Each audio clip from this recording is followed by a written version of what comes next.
This episode is sponsored by Once Upon a Galaxy. It's a new card game that I'm having a delightful time with. You can download it right now for free on Steam or mobile at kindafunny.com/galaxy. This episode is sponsored by Arc Raiders, where you and your squad can explore future Earth and brave killer robots to secure the best loot on the planet. Arc Raiders is available now for PlayStation 5, Xbox Series X/S, and PC. Today's stories include Larian's boss responds to AI backlash, Sucker Punch's studio head is stepping down, and bad news about video game hardware sales. We'll have all this and more because this is Kinda Funny Games Daily.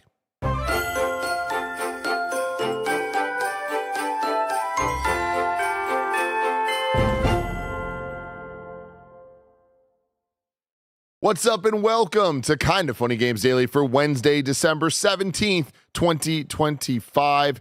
3 days remain before winter break 2025. Of course, I'm your host, Tim Geddes. I'm joined today by Andy Cortez. I'd like to thank Aaron made you laugh for 100 months. Shout out to Aaron. Subscription on Twitch. That's so cool. Yeah, very, very nice. Hey, you know what? I forgot to make a little holiday set. Oh. We'll have to wait for next year. Yeah. It'll come next year. Yeah, a lot of stuff being worked on. A lot of stuff. What's your plans for the break? You looking forward to this? I mean, I look forward to seeing family back home, but I don't look forward to the travel. I don't look forward to the time. You know, I won't have my gaming PC with me. I'll have this laptop, which like does decently enough, but I won't have my setup. You know. Do you have your eyes on your heart on one thing? Is there a game you're playing? Something you're going to watch with your dad? So okay.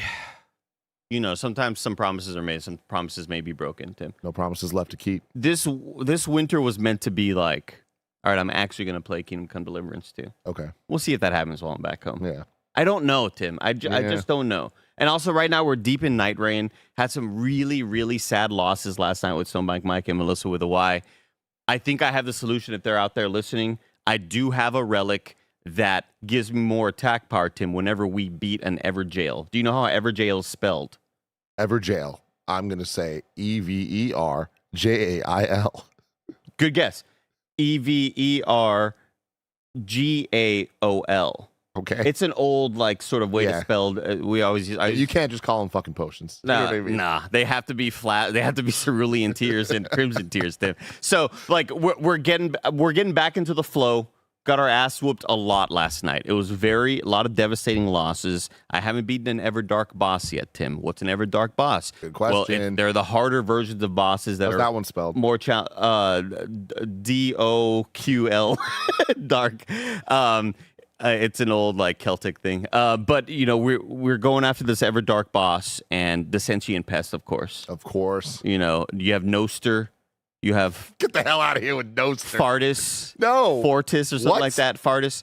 There are two bugs, but then a third bug pops up, and it's just like this kind of like Phoenix sort of like bug, and it's just an awful fight.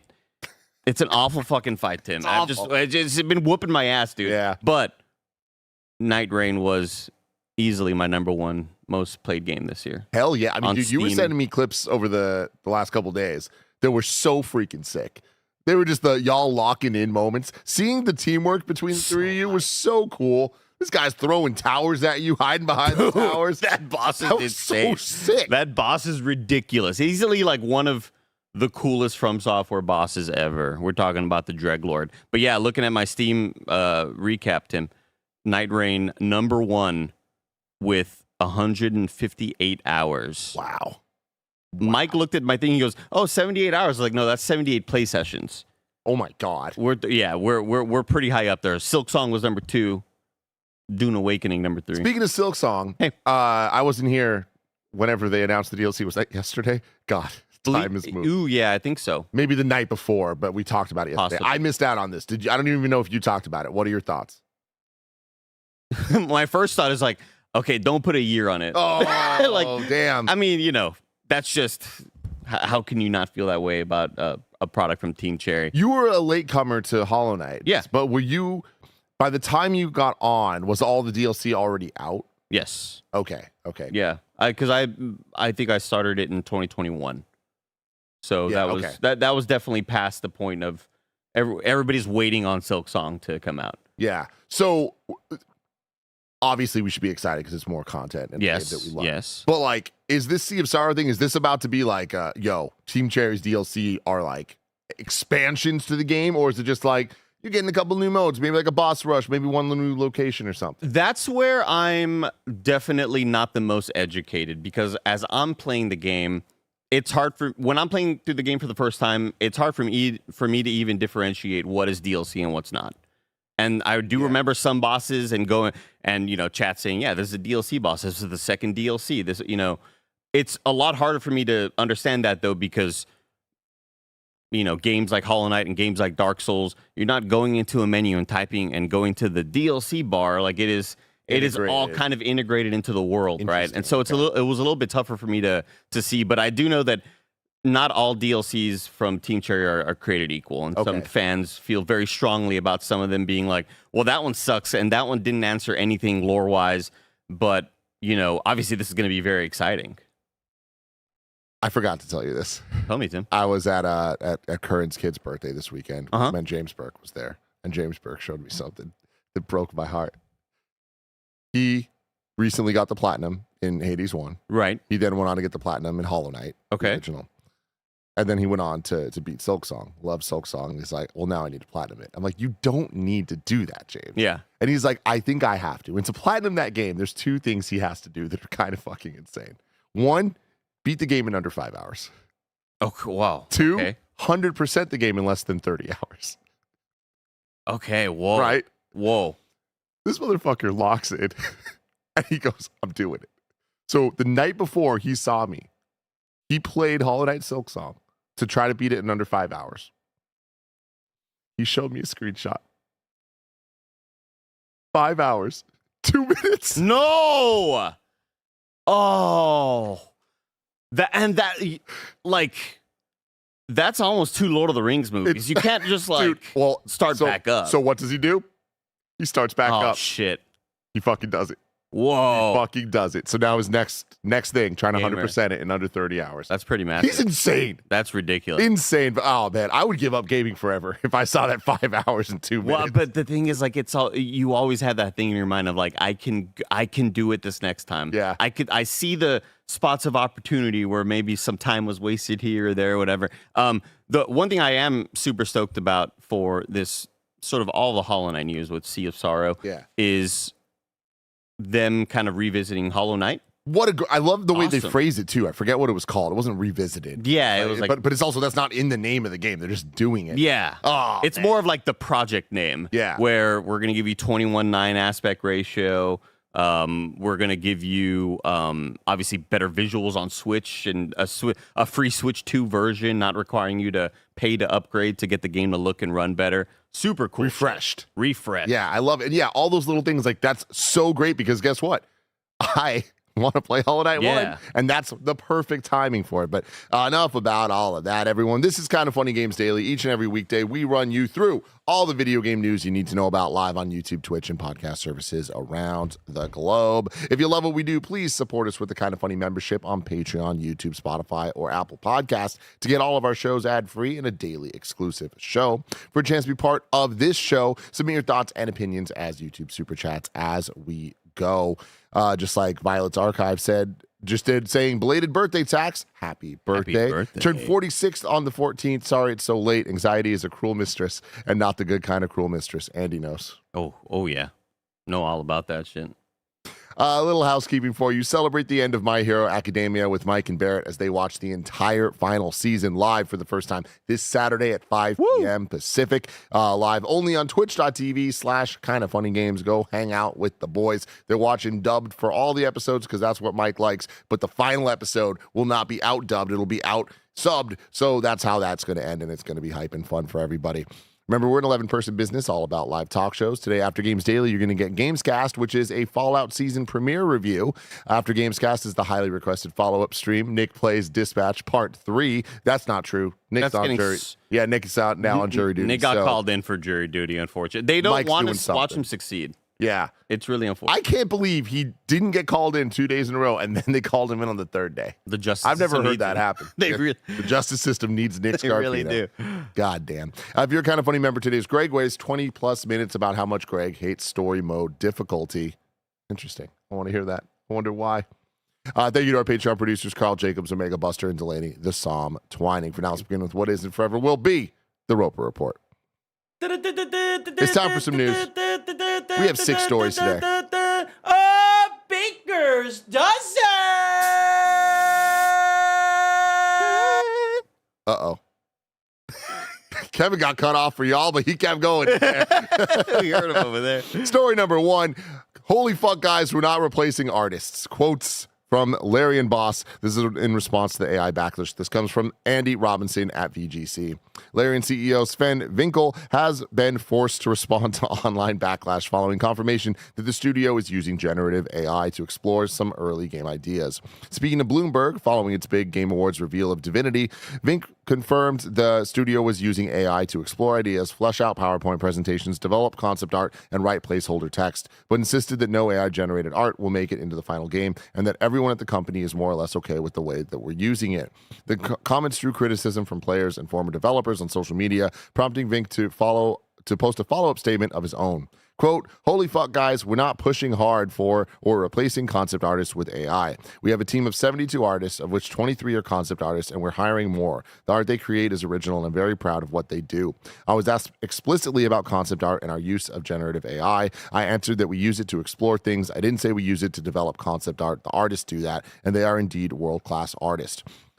We use AI tools to explore references just like we use Google in art books. At the very early ideation stage, we use it as a rough outline for composition, which we replace with original concept art. There is no comparison. We've hired creatives for their talent, not for their ability to do what a machine suggests, but they can experiment with these tools to make their lives easier. In a separate statement to IGN, Vink said Larian is neither releasing a game with any AI components, nor are we looking at trimming down teams to replace them with AI. He adds, while I understand it's a subject that invokes a lot of emotion, it's something we are constantly discussing internally through the lens of making everyone's working day better, not worse. And then as a follow-up to this, Jason Schreier posted the full transcript of this section of the conversation that he had, which is the source of all of this stuff, just so people can read it, the words themselves, to kind of decide what they think about all of this. Andy, what do you think about all of this? I just wanted to have fun talking about video games, Tim. Yeah. I know, man. We gotta talk about this bullshit. Okay, so the first takeaway that I have from it is, you know, the mentioning of all of our artists seem to be okay with this. But I would ask, like, how true do you actually believe that is? How true is it when you are in a position of power and you are the boss in a, you know, in a workplace, and I guess in a, you know, with the video games industry being so unstable, you have a certain amount of power, and maybe people are a little bit more worried to speak out about stuff because it's like, well, shit, this is my only job, and I don't really know what the next job could be if maybe I get out of line or whatever. But I would seriously ask yourself, do my artists and people underneath me feel confident enough to speak out if they're not cool or comfortable with something? And if that is the case, then I can't really be too mad about these artists saying, hey, we're artists, we do this shit, we're okay with this use of it or whatever. To that point, though, isn't what he's saying that the artists are the ones that get to choose? So then what you're saying is, like, it's then some artists' opinions on other artists. Yeah, I guess I would say, like, you know, when he's asking his artists, everybody okay with this? And everybody's like, yeah. But it's like, are they really okay with actually with any of it? Or are they just maybe a little bit too afraid to speak out? Or maybe they're just, maybe some of them are newbies, and maybe some of them are, it's like, well, shit, you know, we got to use this because this is the job or whatever. I can't really fault any artist who says, like, no, what we're using is totally fine, and it's fine for us to, you know, we're going to end up replacing all the content anyway, so it doesn't really matter. I can't really be too mad at that, except for that slippery slope thing where it's like, well, once you invite a little bit of once you let the devil stick his little foot into that little doorway, then eventually the full thing is going to come in, and then you start to get the real repercussions. Then you start to get tempted by the quick ease of use and replacing in case anything goes wrong and at the studio. Yeah. And then you start to go, oh shit, well, fucking Katie and Jonathan, maybe aren't acting so great, or maybe they're the last couple of meetings we had with them didn't go great, and that one program is able to do this now. Then you start to kind of get tempted by all of that, and that's where the slippery slope. It is, man. And there has to be a line. I feel like there isn't a one-size-fits-all line. The line has to be decided. If you're a creative group, it has to come from that group. They need to make their decision on what the rules are within the team that they have. And this is something that exists. It's existed for a very long time. Like the concept of AI, it's not one thing. It's so many different things. And it's like when I asked my Apple HomePod to change a song when I'm in the shower, it's using AI, right? Mm-hmm. When I ask it to like help me do a task, if I were to ask it to just do simple math or whatever, that's all okay. But the moment you're asking it to generate something, it's a problem. But what's the difference for the concept art of asking it to make something that you want to see compared to just Googling a bunch of images and putting them on a lookbook to decide like this is kind of the concept art we want? It's the same thing. There's the ethics of how much it's destroying the environment. That's a different conversation. Right. You know what I mean? And I just feel like this is just such a lightning rod hot topic that there's no right answer except we're simply not using it at all, which is a lie. Like, I don't think there's any team out there that is not using AI because of how prevalent it is everywhere now. Yeah. And you would have to go out of your way to not do that in any way, shape, or form. If you use Photoshop, like, how hard is it to use Photoshop these days without some form of AI in your way? In your face? Yeah. Like, I mean, even Premiere popping up and saying, all of it. like, we can extend the music artificially. I'm like, what? Like, I can't even concept what the fuck that is. But I would say that if you were to ask me what is an okay solution for you, Andy, it'd be, all right, an okay solution for me, and I think something that maybe could be agreed upon by a lot of people who are worried about this taking jobs and taking over, is whatever art is made here in our studio, all of that is put into a library that we can use a program to say, use all of our owned art, everything made here at the studio, for like scraping or whatever. Because when we talk about generative AI, you are scraping off the internet from people's works that are not getting credit and they're just out there or whatever. Well, that's the thing. Are you? Because that's the problem. Is it's like generative AI, if it is scraping from whatever you're giving it, and if you own all that stuff, it's still generative AI. Like, that's the problem. Is like all these terms just that get bucketed, and we're having these big, broad conversations about stuff. No, like, I there's think the thing that they have an art. They own a concept art, like where there's just a bunch of art, like stock image stuff. Yeah. I think the biggest image is when you are generating and scraping from shit that you don't own. Stealing. Yeah. That's the biggest issue. Straight up. If you are, if I tell it make lava volcano fortress or whatever, and then it knows to look for things that are in our library based on things that have been drawn in our past, things that are in our own library, that's one thing. I think when you are out there and suddenly a castle piece pops in and then people are able to go, hey, that's the fucking castle piece from Elden Ring. That's not what, like, I recognize that little part. That's where you start to get into trouble. And that's where 100%. things start to get really worrisome. I hate talking about this shit. The right answer is completely stop using it. I am slowly losing that sort of battle. I feel like mentally I'm so just drained by the everyday discussion of everything else happening in the world that, like, I'm just getting so tired of this one discussion, and it's going to keep on happening for the next several years. Yeah. And it really does start to feel like in a way, the death of art when we talk about people's jobs being taken away, and these machines should be coming up with other things to do, and we should be using them for other purposes instead of taking away the last jobs that feel like can actually be done by humans. When we talk about, like, automation was always a thing it was going to go for, but the stuff that makes a human is also being taken away. Yeah, and that's the problem, is the like automation and this generative stuff. It's like, what are they talking about here that's not automation? Like, specifically with this Larian stuff, right? They're talking about PowerPoints, right? Right, yeah. You know, they're talking about like artists being able to create concept art like vision boards. Yeah. So it's like, I don't know, man. It's just, I understand.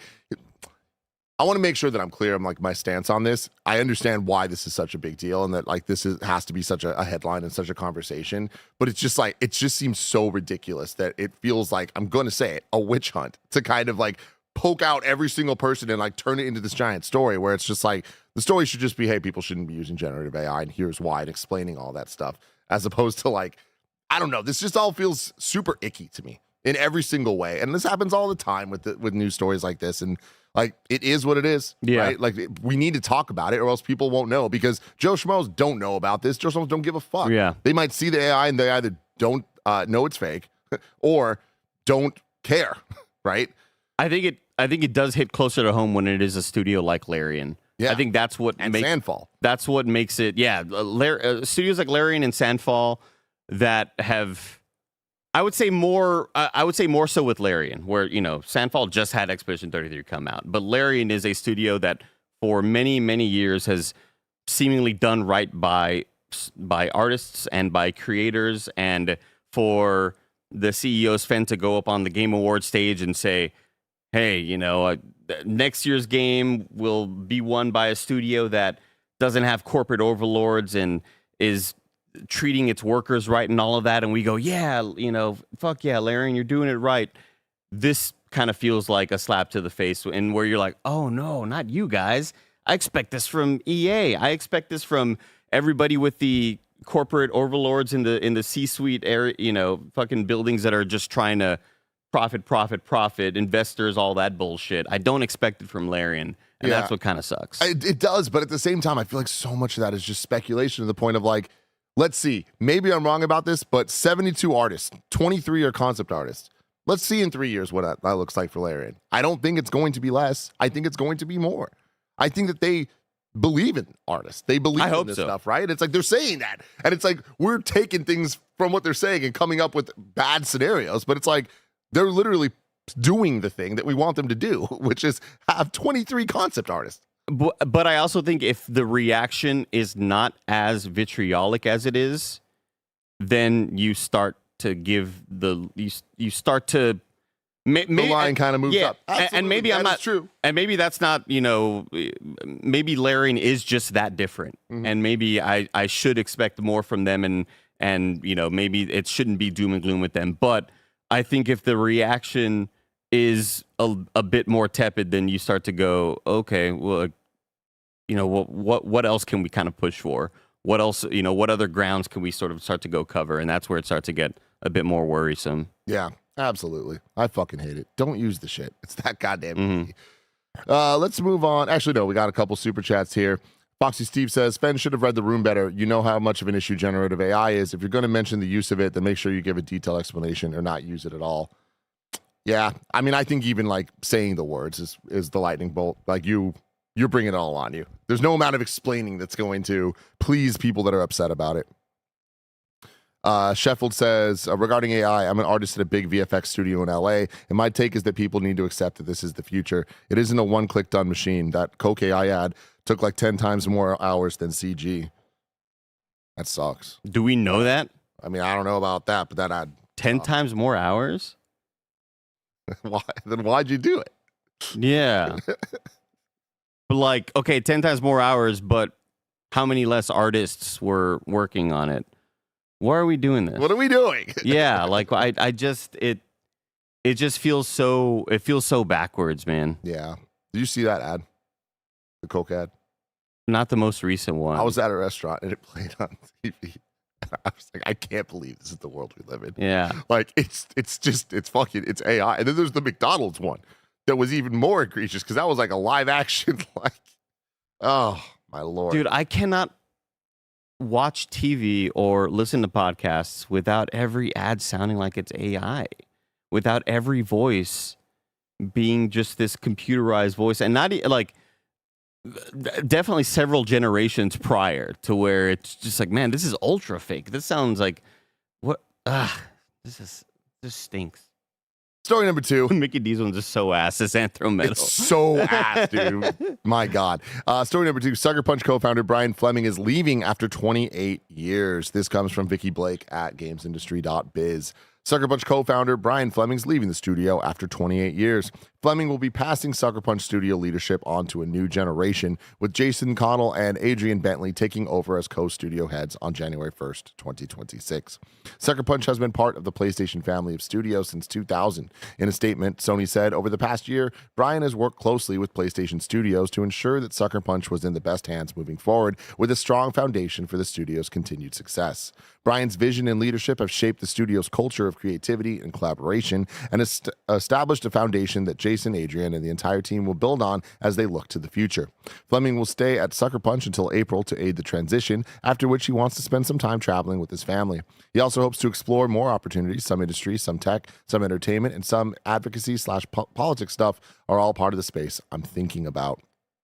Is that what you and Greg plan on doing with Mike and Roger?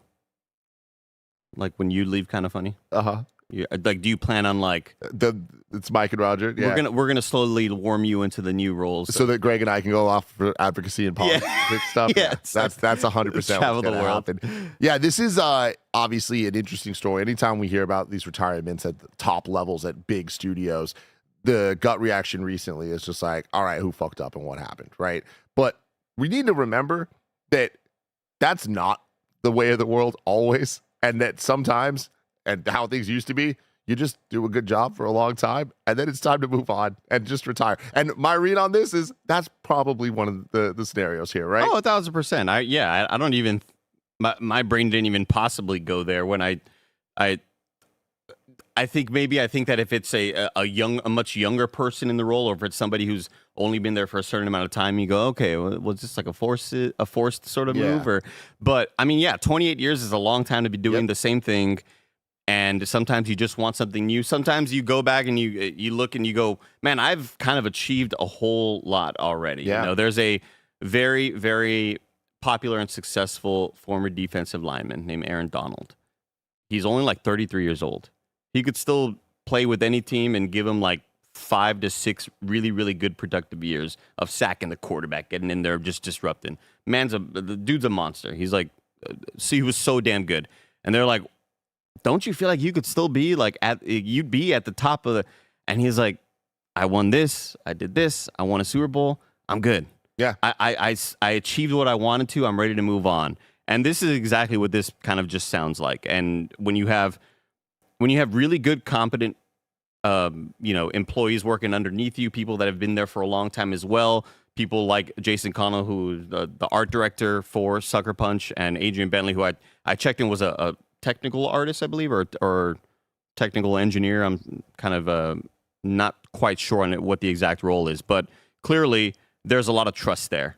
And this sounds great. I'm stoked for the new leadership. I'm excited to see what the future holds for Sucker Punch. Exactly, man. And yeah, you talk about 28 years at Sucker Punch. It's like wild. Like we're talking about one of the studios that has been there from the beginning almost with PlayStation, and seeing the kind of rise of the different types of games being made to ending up now with like Game Awards nominee Ghost of Yote, right? Like it's just, they've done so much and have had so much growth that I do think it's a great time to go out on top and be able to have a new generation come up and kind of see like what energy that brings. But yeah, shout out to Sucker Punch, man. Yeah. They've been really kind of just like killing it, and I feel like them along with Guerrilla, right? Kind of, and Insomniac to an extent as well, like really proved themselves the last console generation or so to be able to be like, wow, we are up there with the biggest dogs, the Naughty Dog, Sony Santa Monica's, right? Like it's just very cool to see. It's also one of those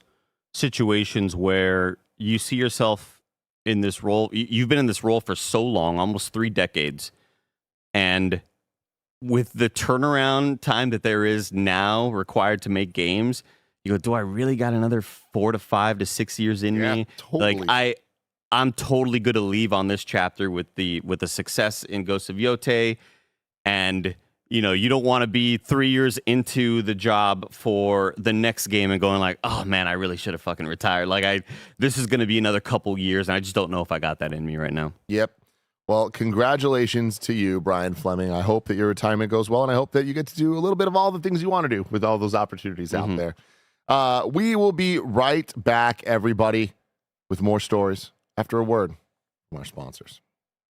Guys, we had an indie company reach out to us hoping we could help promote their card game. I checked it out and I'm having a delightful time. It's called Once Upon a Galaxy. I downloaded it and it's really easy to get started. I instantly started finding crazy combos, developing my strategy, and admiring the beautiful character art. Something super unique and cool is its PvP, but there are no timers. Start a game, set your phone down for 5 minutes, and pick it up and jump back in right where you left off. How do they do this? PvP with no timers? I don't know. It's magic. The games are quick, but really lives up to the phrase, easy to learn, impossible to master. I keep finding new stuff every time I play. I love the themes and the art of the cards, from fairy tale heroes and villains to sharks with lasers on their heads. I also love setting up sweet support characters on my backline to help boost my frontline cards. Once Upon a Galaxy is crossplay on your phone and PC. You can download it right now for free. Head over to kindafunny.com/galaxy to check it out. If you live for high-stakes runs, tight teamwork, and that rush when the extraction timer is ticking down, this might be your next obsession. You've already seen us obsessing over Arc Raiders, the multiplayer extraction adventure set on a lethal future Earth where mechanized killing machines rule the surface and humanity hides below. As a raider, you brave topside to loot, complete quests, fight Arc robots, and extract safely, if you can. Underground in Speranza, you'll upgrade your den, boost your abilities, and gear up for raids. On the surface, there are no rules. Swarms of drones, massive robots, and rival raiders make every trip unique. Choose solo, duo, or squad of 3, but rival players are never far away. Team up or take their loot. What kind of raider will you be in the Rust Belt? Arc Raiders is available now for PlayStation 5, Xbox Series X/S, and PC. This episode's brought to you by HelloFresh. You may have heard of HelloFresh. They're the #1 meal kit in America, making home cooking easier with chef-crafted recipes and fresh ingredients delivered straight to your door. But this fall, they're serving up even more to love. This isn't the HelloFresh you remember. It's bigger. HelloFresh has doubled its menu. Now you can choose from 100 options each week, including new seasonal dishes and recipes from around the world. Get steak and seafood recipes delivered every week for no extra cost. Now, with 3 times the seafood options. So many of us here at Kinda Funny have been using and loving HelloFresh for years, and now you can too. The best way to cook just got better. Go to HelloFresh.com/kindafunny10FM now to get 10 free meals plus a free breakfast for life. 1 per box with active subscription. Free meals applied as discount on first box. New subscribers only. Varies by plan. That's HelloFresh.com/kindafunny10FM to get 10 free meals plus free breakfast for life. This episode's brought to you by Aura Frames. Here's my holiday pattern. Tell myself I'll be thoughtful, panic at the last minute, buy a gift card. This year, you can skip the panic and give an Aura frame. No lie, Aura frames are undeniably the best gift I have ever given, and I'm going to be sad when I run out of people to give it to because I'll never give a gift this great again. Families, friends, partners, everyone loves being able to have beautiful frames showing off their loved ones and favorite memories. Multiple people at Kinda Funny have Aura frames on their desks, and it's always a treat to walk by and see what fun memory is there. There's unlimited storage, so you can add as many photos and videos as you can find. Just download the Aura app and connect to Wi-Fi with no hidden fees. For a limited time, save on the perfect gift by visiting auraframes.com to get $35 off Aura's best-selling Carver Mat frames, named #1 by Wirecutter, by using promo code KINDAFUNNY at checkout. That's auraframes.com, promo code KINDAFUNNY. This deal is exclusive to our listeners and frames sell out fast, so order yours now to get it in time for the holidays. Support the show by mentioning us at checkout. Terms and conditions apply.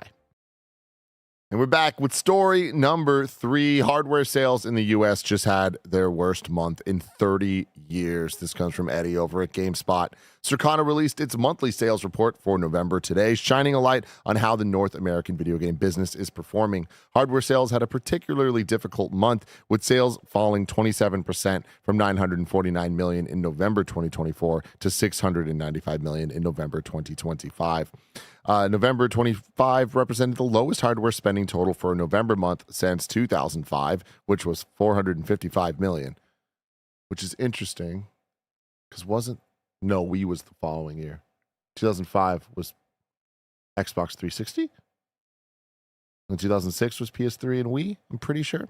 A total of 1.6 million game hardware units were sold in North America for November 25, and that's the lowest since November 95, 1.4 million units. While total unit sales dropped, the average price paid for a new game console reached a new record high for a November month, rising to $439 million, up 11% compared to November 24. The higher average selling price is connected to the price increases that companies like Sony, Nintendo, Microsoft, and others have implemented this year due to tariffs and other factors. For November 25, Sony's PS5 ranked number 1 for both unit sales and dollar sales, the first time the PS5 is back on top since the Switch 2 came out in June. The Switch 2, meanwhile, landed at number 2 for unit and dollar sales in November, with the next Playground coming in third. This goddamn little thing, man. For hardware units sold. Train that could. Xbox Series X and S ranked number 3 for dollar sales in November.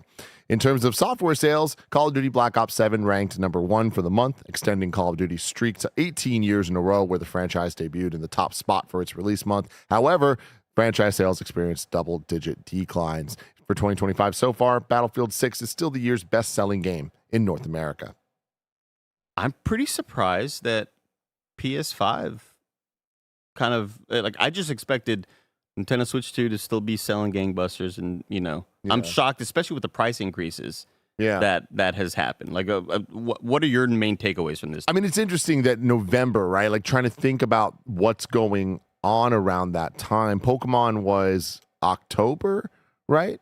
So November was a little quieter on the Nintendo front because wasn't it Kirby Air Riders that was November? I just think of like Black Friday totally, sale. Like, and not even that they go on sale, but you know. just people buying stuff around that time. Yeah, I'm interested in the numbers being this low, but again, the tariffs and the price increases and all that stuff, like that's very, very real. So it's not like these numbers are like that much lower than what they used to be, but it is crazy with how much kind of juice is going on with these game releases. I mean, even Ghost of Yotei coming out around there, a major PlayStation game. Like, I wouldn't think this would be the lowest November ever, right? Like, that doesn't add up to me. I would have lost a bet. Yeah. I mean, a lot of that just has to do with not only the price increases, but just, it'd be one thing if only the prices were increasing in game consoles and that's it, but everything else in the world was going merrily. And I think, we're just seeing a lot tighter wallets nowadays because of this unstable job market with everything and the amount of jobs being lost, not just in the games industry, but all across the world in every field. I guess I shouldn't be too surprised thinking about just how in the toilet things are for a lot of families out there. And that's primarily who would be making a lot of these purchases. People buying gifts for Christmas and kind of preparing for the holiday season. And these things are more expensive than ever. And it's really, really, really scary to think about how high these prices are. I don't even know if we've talked about this yet, Andy, but like the PC gaming side of things, how dire the situation is because of all of the major companies, whether it's RAM or graphics cards, kind of shifting out of the gaming side of like consumer computing and more to the AI enterprise side of things, and what that has done to the prices of computer parts. I've been building my new computer, and I lucked out in most ways. I got fucked so hard with RAM. Oh yeah, that it's like triple the cost. Triple, close to quadruple the cost. Cases, and I think at this point, like since I bought it on Black Friday, and it was crazy because I went to Micro Center down in San Jose. Oh, Andy, we need to do a group trip. Why? It's fucking Candyland, man. Oh, really? Okay. It's amazing. Like have you ever been to Fry's? Oh, so long ago in Austin. It's kind of like Fry's, but not themed. And it was wonderful, man. Like, honestly, like me, you, Kevin, and Roger just need to go. I love it. And just get lost. I love it. Like, they have an entire, like, wing of this giant building is just for 3D printing. And they just have a ton of different shit. You get, oh, my God. That's cool. It was magical. Anyways, I'm buying this RAM, and the guy looks at me and goes, man, as I'm checking out, he's like, I'm so sorry, dude. He's like, I literally got that for a third of the price 3 months ago. He's like, but you're getting it at the right time. It's only going to go up. And I'm like, fuck, man. We only had like 4 years of comfortable spending. I mean, less than that, honestly, because when NFTs and crypto mining and all that stuff was just driving up GPU costs. Yep. And then we finally got relief from that once people realized what a fucking failure of an industry that is and what a dud all of that is. The amount of times that I go, I'm on Facebook Marketplace for, just looking for shit, either apartments or guitar, whatever, stupid shit. Yeah. The amount of times I see, especially here in the Bay Area, crypto GPU rigs where it's like 5 little slots to slot in GPUs. It's like, it's so funny the amount of those that are on sale because of everybody just being like, well, this is useless now. Let me get out of this. Just having the relief from the GPU prices finally drop and go back to normal. And now RAM is the one being hit because of AI and like Kevin mentioning Crucial sort of stepping out and being like, hey, we're not even doing consumer shit. Like I don't know how severe and how dire that directive is for Crucial. Oh, yeah. But just because I just don't know all the details there, but like that's such an insane thing to happen. Oh, it's insane. No, I mean, and how severe this is to video games. The reason I bring this up now in context of this story, this is going to affect Nintendo Switches. This is going to affect PlayStation 5s. Like, this is going to affect console hardware sooner than later at this point because there's no going back. Like, this is going to continue happening, and all these parts are not going to gaming. They're going to go to other places. And we are going to have to see the hits in our wallets. Like, it's going to be really crazy. I wonder what November 2026 looks like. Luckily, the job market is super stable. Yeah, everything's going to be great. Yeah, people will have money to spend on stuff. Let's get to some good news, Andy. I put this in the doc for us to watch specifically because I saw this on Twitter a couple days ago. It's a Symphony of the Night inspired 2D action exploration game called Mariachi Legends. Yeah. It gets a new trailer coming to PC, Switch 2, Switch 1, PS5, and Xbox. Can you pause it, Kev? The Steam description is Mariachi Legends is a brutal pixel art combat-oriented Metroidvania set in the heart of Mexico. You play as Pablo Cruz, a detective who's agreed to a deal with death herself. She's given Pablo the ability to transform into the mighty La Sombra, allowing him to fight back against evil. I saw this pop up, and I'm like, before I even clicked it, I was like, I think I'm going to like this. And watching the trailer, I'm like, I need to watch this with Andy. Have you seen this? I haven't seen the most recent stuff, but I have been keeping up with the game. Okay, so you already knew about it. Because I got to, I'm pretty sure I got to sort of announce or introduce this at the LATAM cool. Game Awards like 2 or 3 years ago or something. Sick. I'm pretty sure because I definitely said the word mariachi. I don't know if it was Mariachi Legends or not, but I'm pretty sure it was. And have been keeping up with this like many other awesome looking games on Twitter because there's always a lot of amazing devs putting out their work. And so I've seen the quality of it. I was mainly struck by the pixel art and how much it reminds me of the Game Kitchen and their success with Blasphemous and how amazing their art style is. And that's the thing, before you even hit play there, Kev, the Symphony of the Night inspired 2D action, it's like, you're not saying Metroidvania. You're saying Symphony of the Night. Yeah. And that means something very specific visually that I feel like many have tried and failed to emulate. I don't think I've ever fully seen it like, oh man, they're getting this right. And you're right. I think that Blasphemous is the closest that we've gotten. And even that is its own thing. Even that I think is like trying to do something different. This, it's like, oh, y'all are nailing it. It's not just the quality of pixel art. It's the smoothness and the fluid animation. Yeah, it's Alucard like doing his little back and forth. But all right, Kev, let's check this out. Mariachi Legends.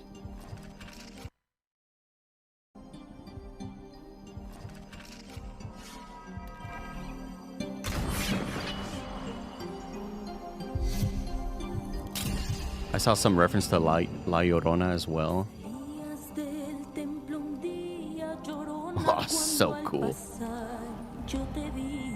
Pablo Cruz. Damn, dude. Fantastic key art. Come on, dude. Holy shit.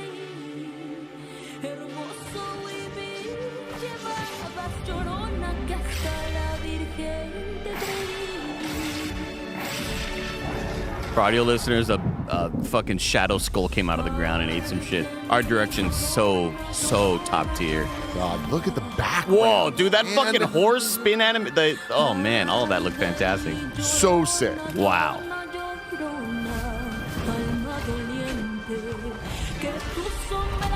Holy shit.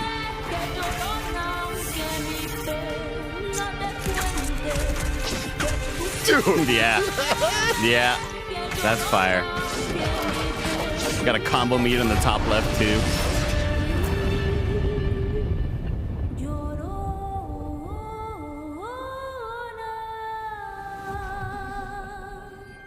So sick. Fuck yeah. So sick, man. Wish list that shit. Please do. Keep your eyes on it. It looks awesome. Q2 2026. Zeke Speak says, yes. I've had Mariachi on my list for years. Very, very cool. Let's get to story number 5. Okay.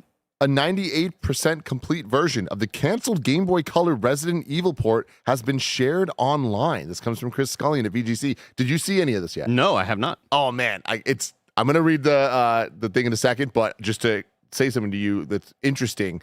Game Boy Color. How much of your life was that? I mean, a lot of Mario Golf, a lot of Mario Tennis, Pokemon. So you had a Game Boy Color. You were like buying games at the time. Oh yeah. So do you remember that there was like this interesting push towards games either being like, top down adventure games looking like a Zelda or something like that, like when we got Metal Gear Solid Ghost back, right? But then there was also a like fuck it, we ball approach of like, let's just translate 3D games onto the Game Boy Color. So we got things like Alone in the Dark that just looked insane. Yeah. And it's like kind of a mess to look at, but like they really, really tried. That's what this is. Because there was a Resident Evil game, Resident Evil Gaiden, that ended up coming out that was a more what you kind of would think about a Game Boy Color Resident Evil looking like. A lot of that probably stems from the disappointment of people like me going, holy shit, I'm going to be able to get that one 3D game on Game Boy Color. And then you look at it and you look at the box art that you turn the box around at Walmart and you're like, oh, that doesn't look like what I'm used to playing on or seeing on Nintendo 64 or PS1 or whatever. So this shit's crazy, Kev. If you could bring up the gameplay while I talk about it. A near complete version of the canceled Game Boy Color port of Resident Evil has been preserved and shared online. In 1999, London-based studio HotGen was given the intimidating task of porting the PS1 and Saturn game to Nintendo's handheld, somehow turning a 32-bit console game that came on 2 CDs into an 8-bit handheld game on a 2-megabyte cartridge. Wow. Despite appearing impossible, HotGen managed an impressive job of downgrading Resident Evil for the Game Boy Color, and the game was actually nearing completion when it was canceled in mid-2000. Now, Games That Weren't has preserved and shared a build of the game in its most complete state possible, taken at the point it was canceled, and it's believed this version may finally be playable from start to finish. I didn't even know what GamesThatWeren't.com was, but that's super, super cool that it exists. Is it just a library and kind of catalog? I'm sure that it's just like lost media archivers, right? Like people trying to like get to the bottom of like canceled projects. But dude, this is wild. Like this is crazy. I really want to see how this would look in the game engine view. Are you able to spin the camera? Is it no? This is it.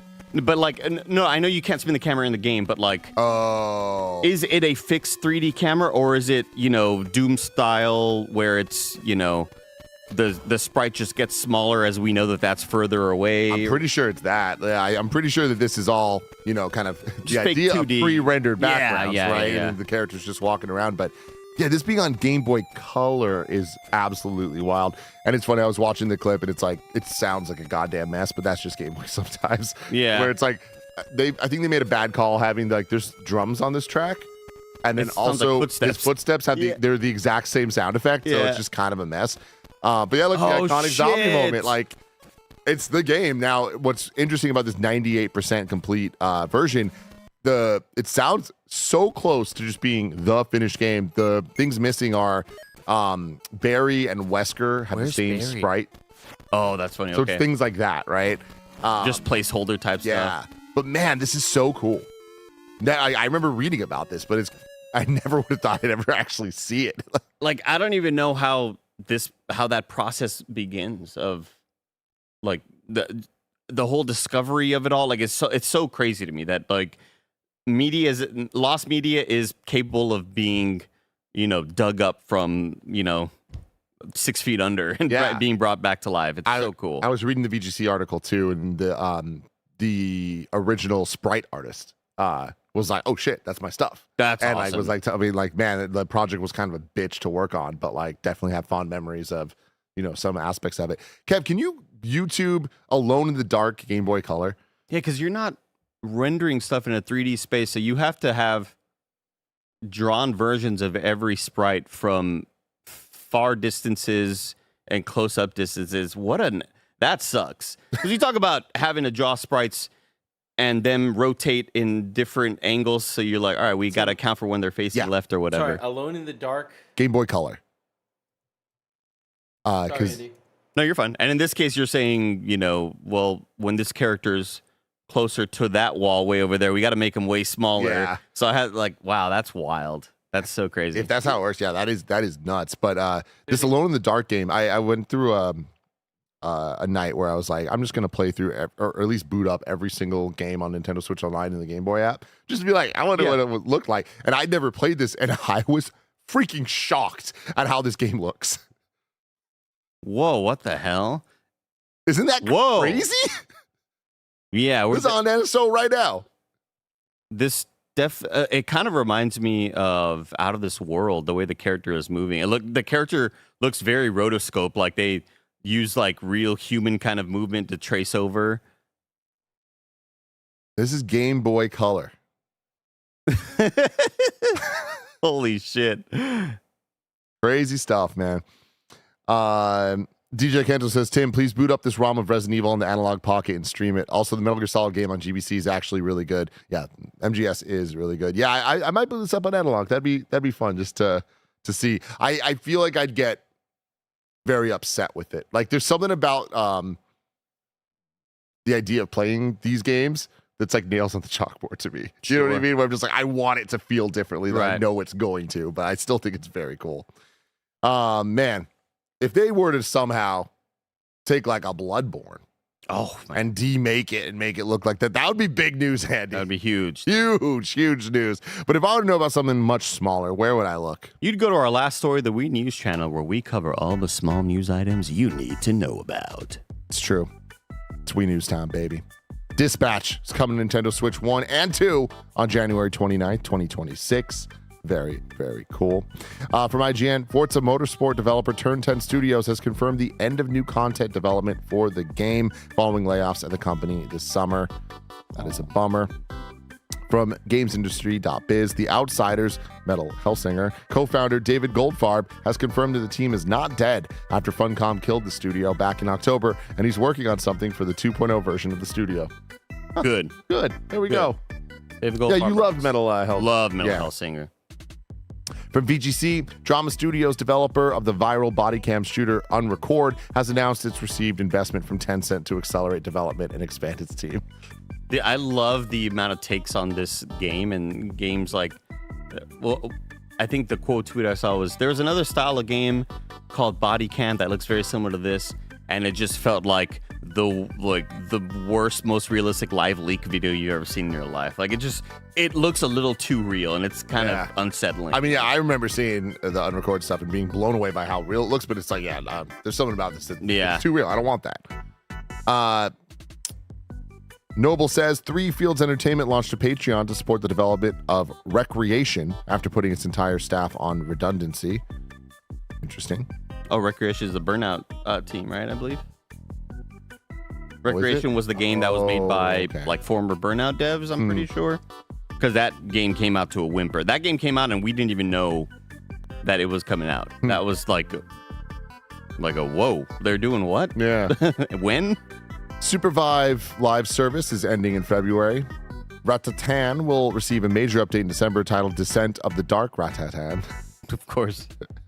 Soul Calibur 3 is out today on PS4 and PS5. What the hell? Huh. That was just like an out of nowhere announcement. Very, very cool. 3 was never my favorite, but I know a lot of people really love it. I only ever played them at arcades. Oh, yeah? And it was always at the movie theater in McAllen, Texas, the Hollywood movie theater. Soul Calibur. I know. I remember 1 in arcades. I don't know that I ever played a Soul Calibur in an arcade besides that, though. Yeah. Man. A new Yakuza Kiwami 3 and Dark Ties Direct will air on Monday, December 22nd at 5 p.m. Pacific. This Direct will do a deep dive on the upcoming 2-in-1 title, releasing February 12th, including new features, experiences, and gameplay from both Kiwami 3 and Dark Ties. Did the arcade version have a unique character? Oh, no, I don't think so. That'd be fun. This was a long time ago. Like, this Yeah. I was probably maybe 10 or something. So this must have been like late 90s. Oh, then it was Soul Calibur 1. Okay, probably, yeah. Yeah, Soul Calibur 1 was a freaking game changer, man. Like, when that shit came out on Dreamcast, it was like, that was the killer app of the Dreamcast, which is crazy to think that video games have changed so much that, like, a fighting game was the, like, must-buy, the reason you bought a system, but it was. Crazy times. That's it for Wii News. Let's get to some super chats, Tim. Let's get to some super chats. Jay Miranda says, I know you always talk about this, but I'm now in the market for a new controller for PC. Could you offer a cheap and an expensive option, Andy Cortez?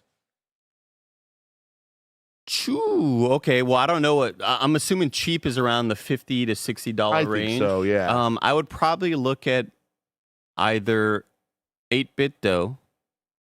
It's the number 8, BITDO, or Gamesir, which is GAMESIR.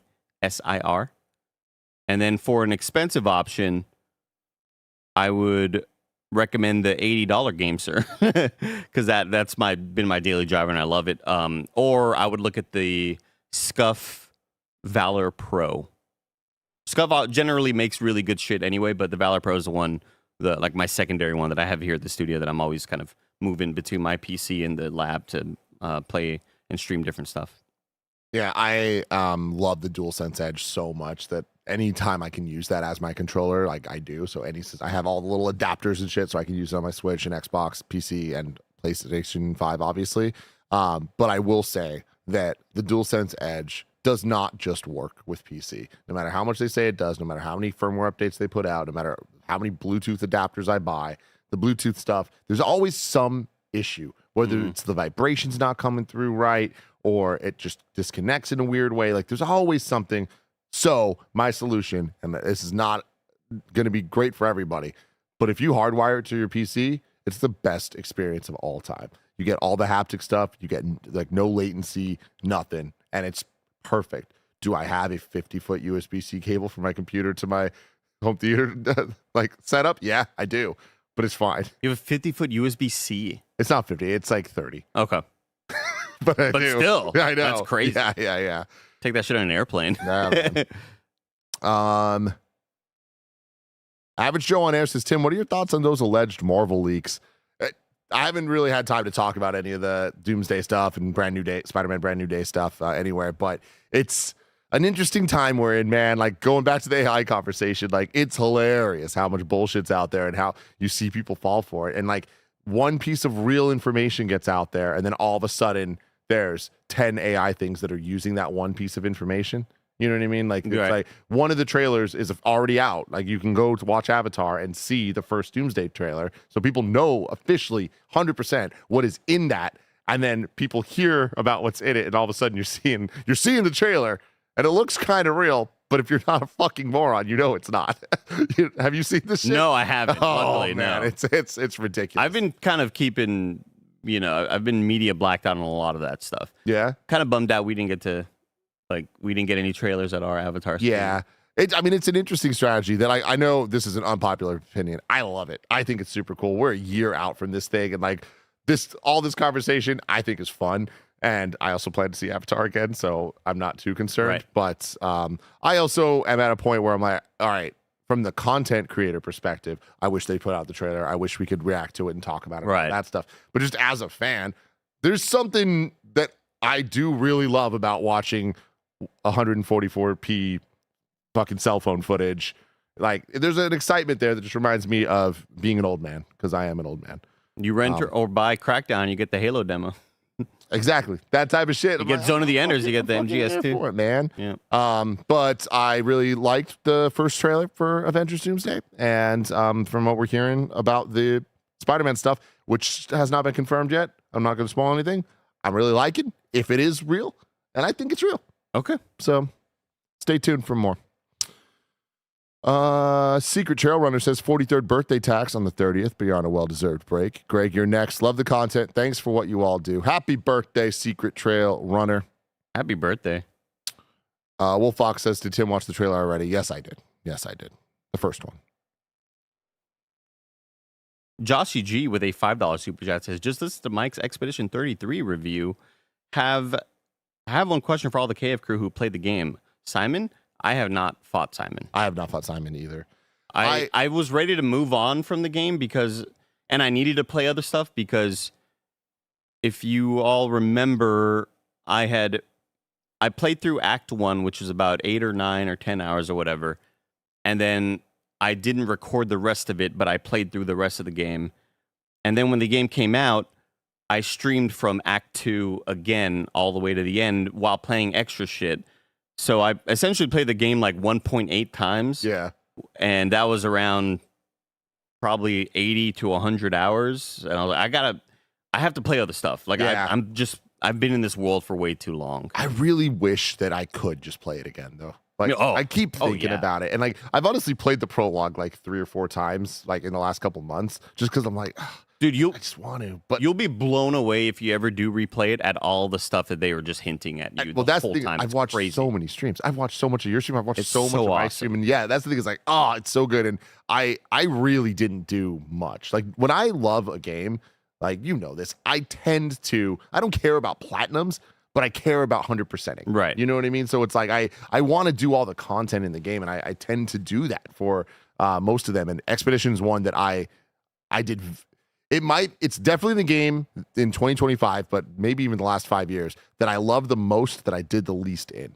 Right. You know? Yeah. So I want to change that at some point. I just don't know when that's ever going to happen. The second time through I did, because I wasn't kind of up against the gun, I felt a lot more free to go do all the extra bosses that would have taken probably, when you're just kind of doing the math and you're kind of reviewing a game, you go, all right, well, I've struggled with this boss. This one could take me a minimum of an hour and a half, and that's like an hour and a half that I could be putting into the story and like getting through that. So the second time through, I played a lot of extra shit, including Mael's side quest, which like was fucking awesome. It was really cool experiencing that for the first time. Yeah. DJ Canto says the Resident Evil 2 Light Gun arcade has been in North America for a month. It's only a matter of time before it moves to the Bay Area. Will you go find it, play it, and stream it once it's here? It's hard to do streams like that. I would love to, though. There's a Dave & Buster's near here that, like, if they have it, that'd be cool, because this game looks awesome. I've never heard of it. That could be fun. Let's see.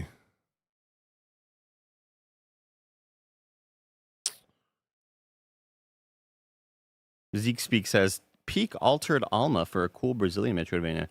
Altered Alma is another one of those Twitter games that keeps on popping up on my timeline, and it looks also very, very cool. We got you're wrong. ZOVGM says, not a correction. It might be something to tackle tomorrow, but multiple employees are now coming forward with stories about working at Larian, including racism and sexual harassment. Yeah, that is something I'm going to drop in Games Daily to talk about tomorrow to verify and make sure it's real. But that is it, everybody. After this, we have Gamescast. It's the Fallout Season 2, Episode 1 review from, I think, Greg and Blessing Adeoye Jr. That should be a good time. Then after that, it's a fun game stream with Snowbike Mike. Thank you very much for hanging out with us today. Until next time, I love you all. Goodbye.